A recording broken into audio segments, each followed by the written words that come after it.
Hello guys, एक बार फिर से स्वागत है आपका हमारे चैनल में। हम आपके सामने फिर से हाजिर हैं एक नया चैप्टर लेकर, एक नया टॉपिक लेकर।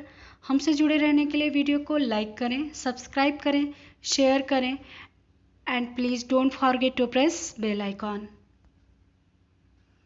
आज हम भारतीय साक्ष्य अधिनियम 1872 के धारा 14 की बात करेंगे। धारा 14 इस अधिनियम के भाग 1 के अध्याय 2 के तथ्यों की सुसंगति के विषय में से है। अध्याय 2 में धारा 5 से लेकर 55 तक की धाराएं आती हैं, जिसमें से ये धारा 14 है। लेकिन लर्निंग मोड में आने से पहले आपके लिए बहुत खूबसूरत सी लाइन, निंदा से घबराकर अपने लक्ष्य को न छोड़ें, क्योंकि लक्ष्य मिलते ही निंदा करने वालों की राय बदल जाती है। कहने का मतलब ये है कि जब आप अपने काम में लगे हुए हैं और आप जानते हैं कि आपका काम अच्छा है, तो लोग क्या कहते हैं इसकी फिक्र आप न करें, बस आप अपना काम करें, अपने काम पर ध्यान दें। और फिर जब आप एक दिन सक्सेस हो जाएंगे तो जो लोग निंदा करते हैं वही आपकी प्रशंसा करने लगेंगे। तो चलिए चलते हैं इसी के साथ लर्निंग मोड पे।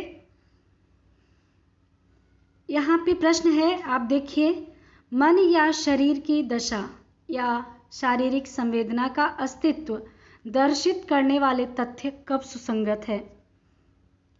यहाँ पे देखिए 3 तथ्यों की बात हो रही है। एक है मन की दशा, दूसरा है शरीर की दशा, तीसरा है शारीरिक संवेदना।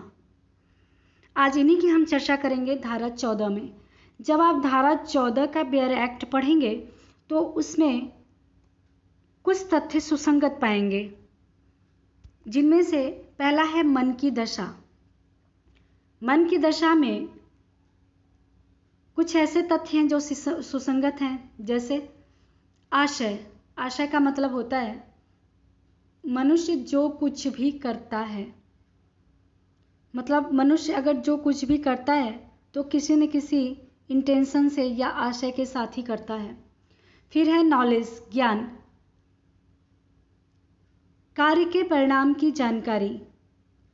इंसान किसी कार्य को करता है तो उसके परिणाम की उसको जानकारी रहती है कि हम जो करने जा रहे हैं उसका परिणाम क्या होने वाला है, तो हम इसी को जानकारी कहते हैं, नॉलेज कहते हैं, ज्ञान कहते हैं। सद्भाव, गुड फेथ, उपेक्षा, नेग्लिजेंस, उतावलापन, रैशनेस, किसी विशिष्ट व्यक्ति के प्रति वैमनस या सदिच्छा दर्शित करने वाले तथ्य। इल विल और goodwill towards any particular person.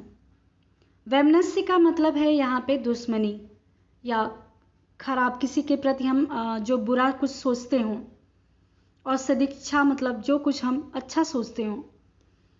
तो यहाँ पे देखिए ये जो आशय है, ज्ञान है, सद्भाव है, उपेक्षा है, उतावलापन है, और ये दुश्मनी है, वैमनस और सदिच्छा, ये सारे के सारे ये क्वेश्चन में आते हैं और पूछा जाता है।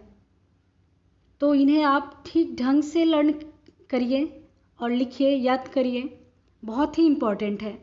तो ये जो सारे हैं ये हमारे मन की दशा को दिखाते हैं कि हमारा आशय क्या है, हम किस नॉलेज से क्या काम कर रहे हैं, हमारे अंदर क्या है, हम क्या सद्भावनापूर्व कार्य कर रहे हैं या लापरवाही से कार्य कर रहे हैं, या हम उपेक्षा कर रहे हैं उसमें, या उतावलापन दिखा रहे हैं। तो ये हमारी ये जो सारी चीज़ें हैं ये हमारे मन की दशा, मन के कंडीशन को दिखाती हैं कि हम उस वक्त क्या सोच रहे होते हैं, हम क्या करना चाहते हैं।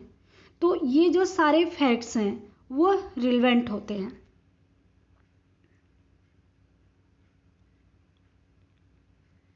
जैसे एक उदाहरण से समझें हम, यह साबित करने के लिए कि एक व्यक्ति ने इस ज्ञान के साथ कि अमुक संपत्ति चोरी हुई है, यह कि उसने अपनी पत्नी से उन वस्तुओं को छिपा देने के लिए कहा था कि वह उन वस्तुओं को बहुत बहुत कम मूल्य पर बेचना चाहता था। ठीक है, तो यहाँ पे जो व्यक्ति है वो चोरी का सामान है, और चोरी के सामान को वो क्या कर रहा था कि वो बहुत कम ही मूल्य पे बेचना चाह रहा था। तो जो बहुत कम मूल्य पर उसका बेचना है, वो जान रहा था कि इसकी कीमत क्या है, लेकिन कोई व्यक्ति किसी वस्तु को, अपनी वस्तु को कम मूल्य पर क्यों बेचेगा? जबकि वह चोरी की है तभी वो बेचेगा। तो ये उस कि नॉलेज को दिखा रहा है, जानकारी को दिखा रहा है कि हाँ ये जो वस्तु है ये चोरी की वस्तु है। लेकिन इसी के आगे जब व्यक्ति मना कर देता है कि नहीं मैं इसको नहीं बेचूंगा, कम मूल्य पर नहीं बेचूंगा, इसकी जो कीमत है मैं वही कीमत लूँगा, तो फिर जब व्यक्ति का ये कहना कि वो कम मूल्य पर नहीं बेचेगा तो ये भी एक स्टेट ऑफ माइंड हो जाता है, क्योंकि वो बेचना नहीं चाहता है, उसका अपना सामान है, वो लॉस क्यों मतलब सहन करेगा। तो ये भी एक स्टेट ऑफ माइंड है, मन की दशा है। अब हम बात करते हैं शरीर की दशा की। शरीर की दशा में जैसे आता है कि हमारा स्वास्थ्य कैसा है, अच्छा है या बुरा है। तो जो शरीर की दशा दिखाने वाले तथ्य हैं ये भी रिलेवेंट होते हैं। इस उद्देश्य के लिए प्रभावित व्यक्ति के कथन एक महत्वपूर्ण तथ्य होते हैं, लेकिन कथन ऐसे होने चाहिए कि झूठ होने की संभावना बिल्कुल भी ना हो। ठीक है, यहाँ पे एक वाद लाया जाता है, एक व्यक्ति वाद लाता है और प्रश्न उसमें ये उठता है कि बीमा करते समय उसके द्वारा किए गए कथन कि उसका स्वास्थ्य अच्छा था झूठे थे। प्रश्नगत समय के लगभग वह एक आगंतुक से मिली थी, आगंतुक मतलब मेहमान से मिली थी, और उसने अचानक ही बोला था कि अरे मेरा स्वास्थ्य ठीक नहीं है तो मैं अभी बात नहीं कर पाऊंगी। तो उसका ये अचानक से कहना कि मेरा स्वास्थ्य ठीक नहीं है, मतलब उसको सोचने का टाइम नहीं मिला, वो नहीं जान पाई कि उसकी मृत्यु हो जाएगी और उसकी ये जो बातें हैं वो विवाद का एक सवाल बन जाएगा, विवाद बन जाएगा।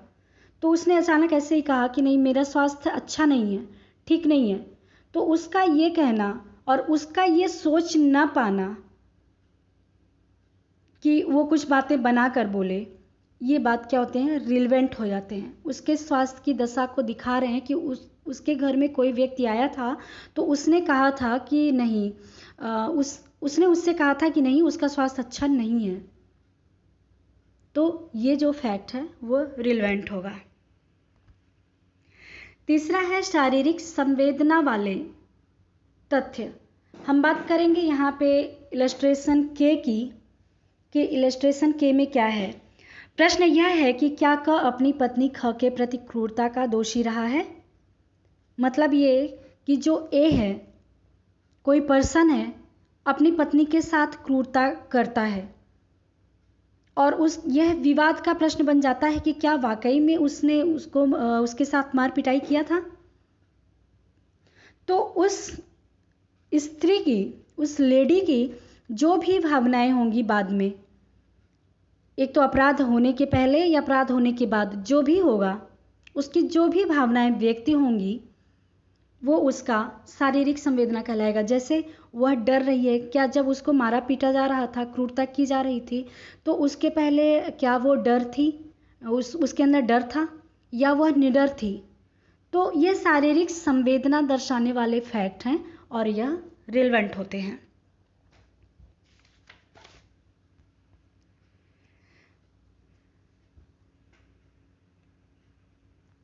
प्रश्न यह है कि क्या क अपनी पत्नी ख के प्रति क्रूरता का दोषी रहा है। अविकथित क्रूरता से थोड़ी देर पहले या पीछे उनकी एक दूसरे के प्रति भावना की अभिव्यक्तियां सुसंगत तथ्य हैं।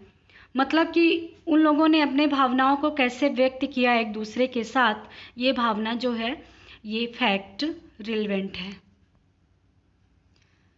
धारा 14 के बारे में देखें तो यह सिविल और आपराधिक दोनों ही मामलों में लागू होती है।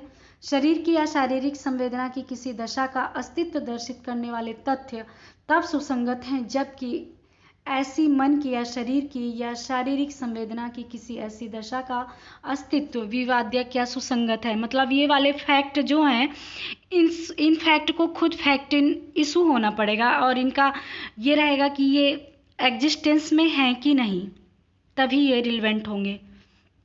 अगर वो एग्जिस्टेंस में नहीं रहते हैं या अगर इसका प्रश्न नहीं होता है कि वो एग्जिस्टेंस में है या नहीं, तो रिलेवेंट नहीं माने जाते।